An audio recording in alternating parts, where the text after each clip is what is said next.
Hey everyone, welcome to Unique Ways with Thomas Gerard, an audio podcast. We've got a pair of really great guests on, and I'll describe their practice. We are your future romance, a creative agency of misfit geniuses conquering the world through fine looking design and real emotions. To worry about what people think of us is a waste of time. As long as we stay true to ourselves, we are living our dream. Please join me in welcoming Snask. Welcome. Thank you so much. Thank you. Thank you. Are you ready for 20 questions? Sure am. Always. Okay, here we go. Question one. Tell me a little bit more about yourself. What do you do? Well, my name is Freddie, and I'm the founder and brand director. And yeah, we have an agency called Snask that does design, branding, and film. As for what I do, I guess I answer emails. I push clients into bold but right and correct decisions. Maybe do a lot of talks, and generally maybe drinks too much wine.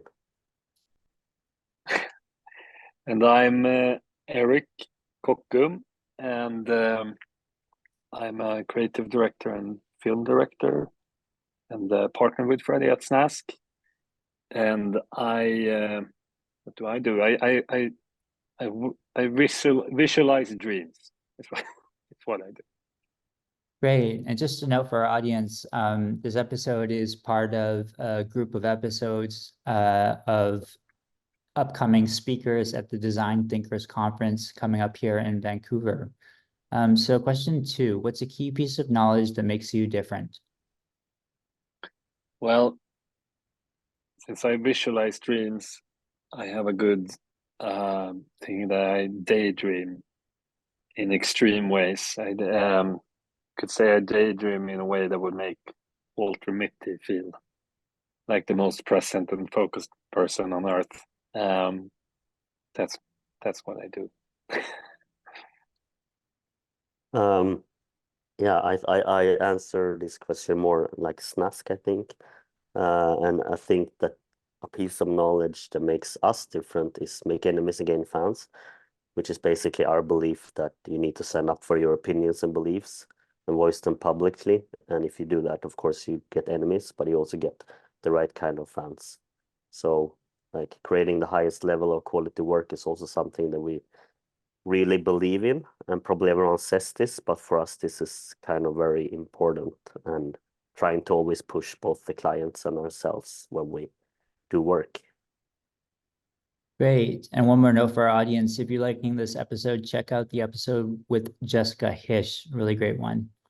Question three, why this of all things? Why do you do what you do?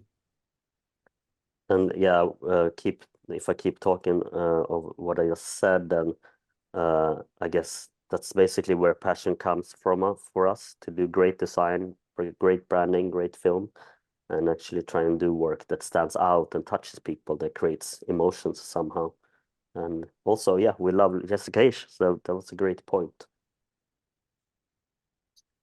Yeah, she's amazing, and to keep on answering from a more personal level of why I daydream, I have no choice. I guess it's some type of leather combination that I have, and I just have to deal with it and try to use it. You're a lost case then, Eric. You're lost in your dreams. I guess I am. I don't Yeah, even do I know what's real and what's dream? yeah. That's in the Doors song, right? If you're a butterfly that dreams that you're a human, or if you're a human that dreams that you're a butterfly. Yeah, so which one of them am I? I think you're the butterfly dreaming you're a human. Great. Thanks. So Take question that. four, some people struggle with, but the question is, what does your future look like? Well, I guess it's to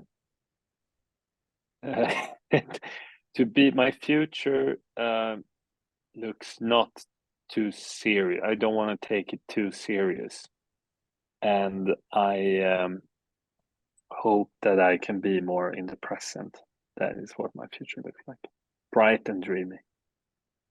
Beautiful, Eric. I think I was gonna answer dark unless I move away from Sweden, because 6 months of darkness from October till March start showing in my face. And but I mean, spring is here, and in terms of projects and fun stuff that we have going at Snask, I think it's bright. And both, of course, we have some new clients coming in, but also some talks across the globe. We're going to release a pink Jesus product, and also a statue of maybe a smoking dog or something. Yeah, it's different things that looks bright. Perfect. So number 5, we say, is unique to this show. The question is, let's talk about location. How does the notion of place play into what you do? Hello, darkness, my old friend. No, but Sweden is a fantastic as a country, but still, I think it's going in the wrong direction, I think, in politics. So if we talk about location, I mean, we have our friends and family in Sweden, but yeah, I do long for sun. But I do think, I mean, Stockholm is cool, but it's not the coolest place on earth. And we have, of course, in terms of location and place, we have a huge, very cool pink office that fits a bar, a shop, a museum of Will Ferrell.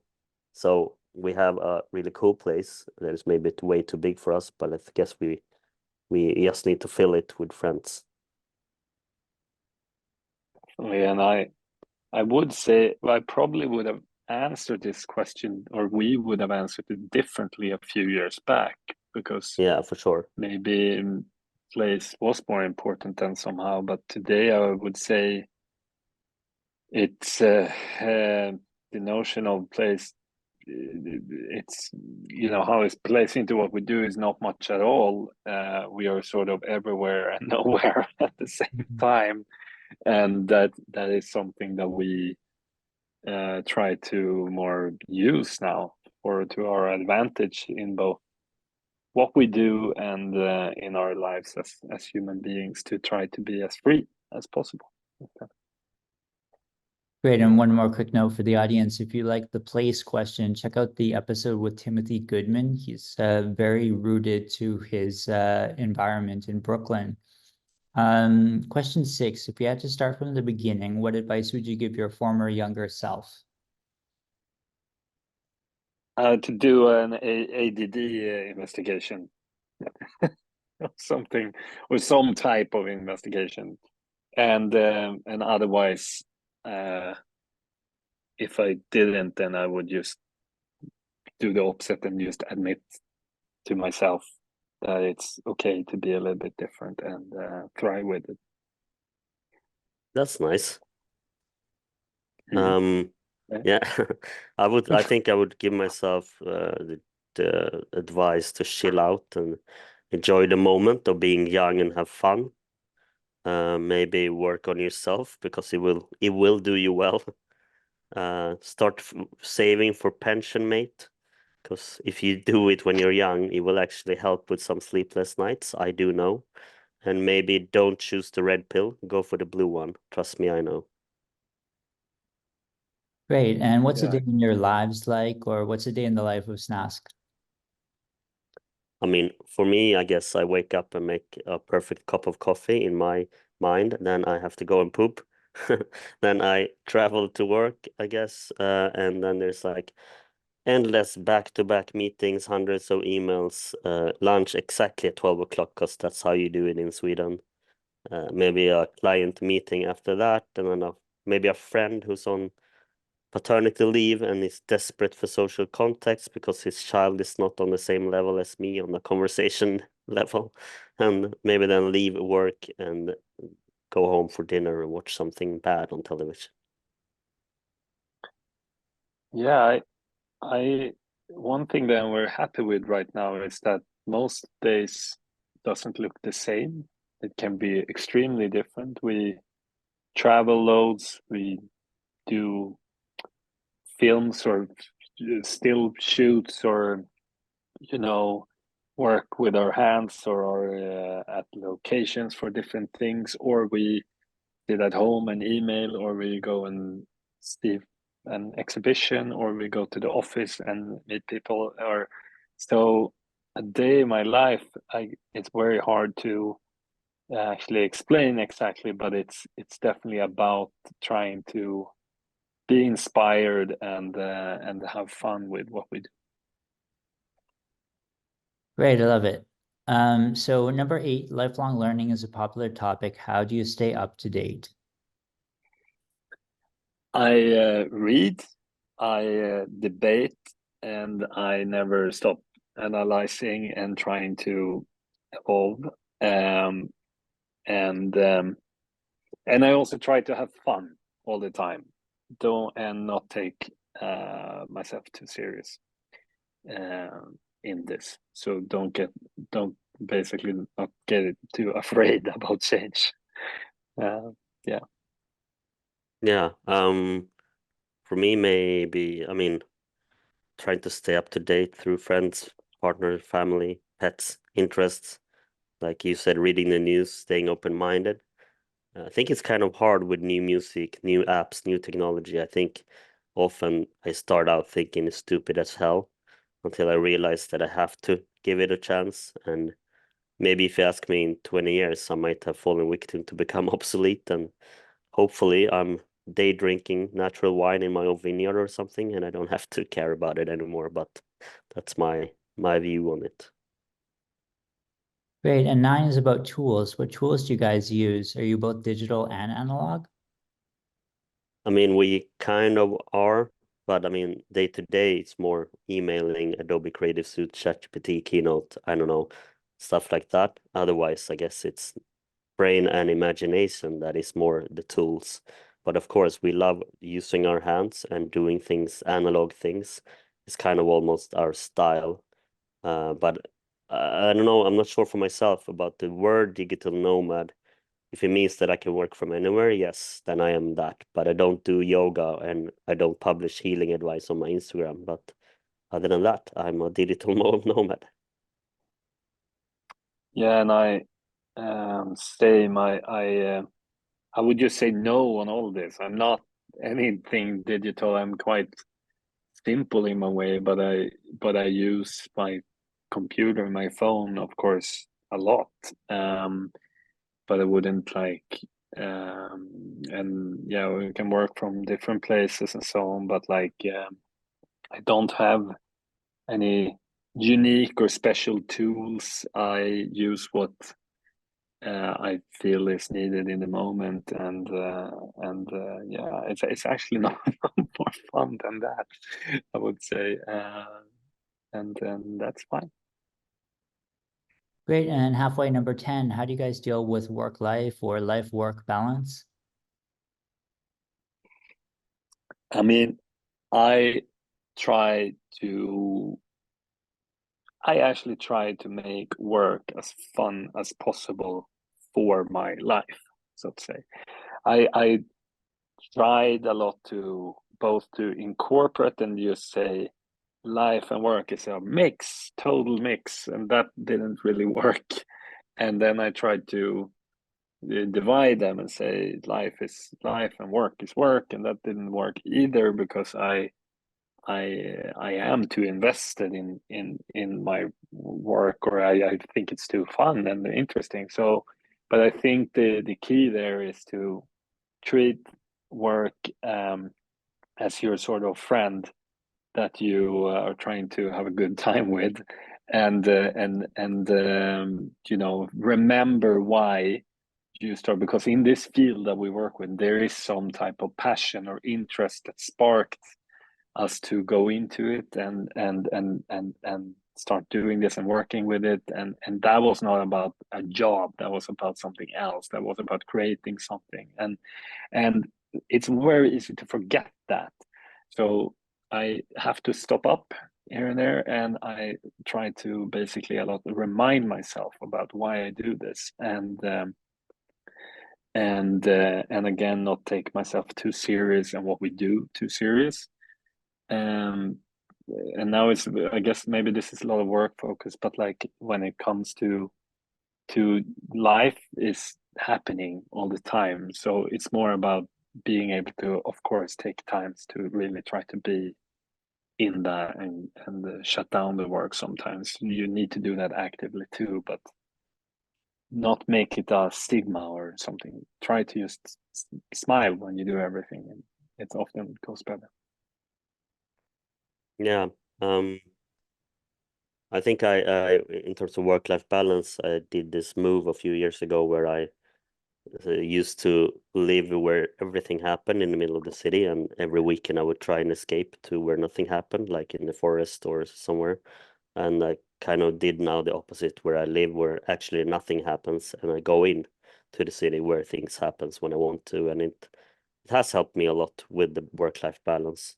But I do find that it can be hard sometimes if I work a lot and passionately work on the work. I know that I sometimes come home with zero energy and presence for private life, which is of course okay sometimes, but not all the time. So that's also hard. Other than that, I'm trying to not work too much in the evenings, even though I'm very good at taking a shit and emailing at the same time. And I don't think that's probably not very healthy, but I'm very good at that. Great. Number 11, if you weren't doing what you do now, what would you be doing? Therapy. I would actually love to be a therapist, actually, or similar. That would be very interesting. And if not that, I would want to do something very basic where I work with my hands and create something like a carpenter of furniture, maybe. I did a table last summer, took ages, and it wasn't a fast process, but it kind of was very meditative. And I actually thought to myself then, what if this would be my work and not staring into a screen all the time? I'm a little bit similar, that therapy is very interesting, and I've always been interested in it. But I think I also wanted to become a gardener. So I think it would be a gardener, and then in the garden somewhere I would have my little therapy office, or what you call it. And there, I could take care of the plants and the humans that would come and see me there. Great. So number 12, what would you not like to do with your careers?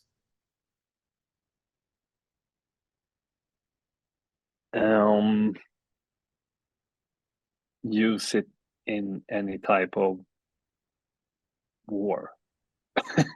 If that's an answer. That's very, yeah.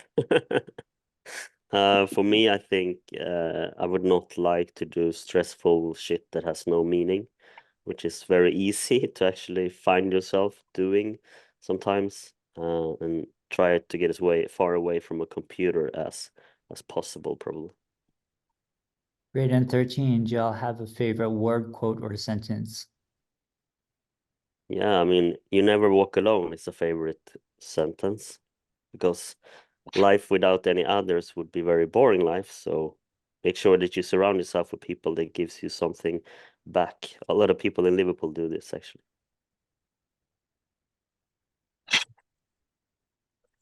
Okay. I would. I have a one that's too much planning can destroy an otherwise great adventure. Great. And how about a least favorite word, quote, or sentence? We need to lower the taxes. That's a great one. I think the one that this Dick Rose said from the Decca Records about the Beatles, he said, groups are out, especially four-piece boy groups with guitars. So funny quote. 15, if you two had to choose one word to describe yourself, what word might it be? Uh, Icarus, because it kind of feels like I'm always too close to the sun and might get burned, and I probably have it coming very soon. Oh my god! How would you say what? That's That's the your word. that's the word. What? Okay. Oh, your words are what? Yes. So what keeps you both up at night? News articles and cortisol. That's great. I think I stress about money that keeps me awake at night. I start wondering if I'm overweight, and if so, how much, and what can I do? And if I have to drink less beer, if that's a part of the solution or not. And quite often I start keeps me up at night that I think I have cancer. If any it hurts anywhere in my body and I'm trying to fall Jesus asleep, Christ. I can feel, oh, maybe I have cancer in whatever part it is that I'm feeling at the moment. But then again, we're the Didn't only animal that falls asleep by trying to fake that you sleep. So maybe that's just natural. I didn't know about this, Freddie. I haven't Well, heard this. You text me and I can send you some articles about everything. oh, that's good. Yeah. Yeah. Can you send me some cortisol as well, please? Yes, no problem. I have a lot. Final stretch here. Do you have dreams you're chasing? Yeah. I think dreaming about being satisfied with doing nothing, actually, that I would realize that most things I do in life is pretty meaningless in the grand picture of it all, and that I would get humble before the fact that I'm actually just alive and be satisfied without stress or pressure or prestige or performance. Yeah, I sort of agree with that. Or like I more or less I have a dream.